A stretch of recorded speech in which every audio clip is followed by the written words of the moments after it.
সর্বশেষ যে লোকটা জান্নাতে যাবে তাকে আল্লাহ তাআলা জাহান্নামের আগুনে পোড়াতে পোড়াতে ছাই বানিয়ে ফেলবে।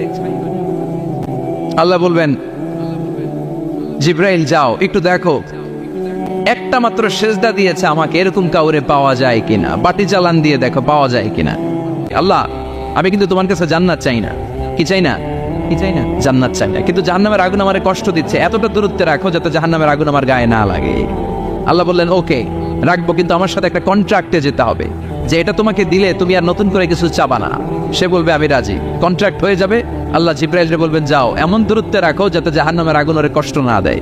রেখে আসা হবে, অনেক দিন সে ওখানে আনন্দে থাকবে, আল্লাহ শুকরিয়া করবে। সে মনে মনে বলবে, বেঁচে গিয়েছি, আমি বেঁচে গিয়েছি, জীবনে আর কিছু চাই না, জাহান্নাম থেকে আমি বেঁচে গিয়েছি। অনেকদিন থাকার পরে মনে মনে ভাববে, পয়সা তো গেছি, কিন্তু নতুন করে একটু ট্রাই করে দেখি জাহান্নামের সৌন্দর্যের দৃশ্য একটু চোখ দিয়ে অবলোকন করা যায় কিনা। সে আল্লাহরে ডেকে বলবে, আল্লাহ ইনদি সুআল, আমার একটা ফরিয়াদ আছে। কি ফরিয়াদ? আল্লাহ আগেই বলে রাখি, আমি কিন্তু জান্নাতে যেতে চাই না। আল্লাহ বলবেন, কি চাও? সে বলবে, আল্লাহ তোমার জান্নাতটা তুমি কত সুন্দর করে বানিয়েছো, আমি একটা নজর শুধু দেখতে চাই।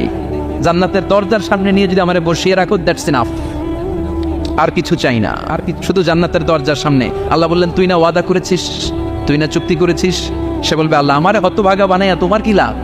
সুবহানাল্লাহ পড়ে, আমারে তুমি হতভাগা বানিও না। আল্লাহ বলে, ঠিক আছে, আবার সিগনেচার কর যে জান্নাতের দরজার সামনে বসিয়ে দিলে আর কিছু চাবি না।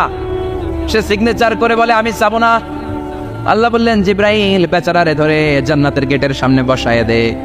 এবার জান্নাতের গেটের সামনে বসে বসে জান্নাতের সৌন্দর্য দেখা শুরু করবে। সুবহানাল্লাহ, এমন সৌন্দর্য যেটা চোখ দিয়ে কেউ দেখে নাই, কান দিয়ে শোনে নাই। ওই সৌন্দর্য চোখে দেখে, কান দিয়ে আওয়াজ শোনে, মাগার ভোগ করতে পারে না। অন্তরে জ্বালা আছে না নাই?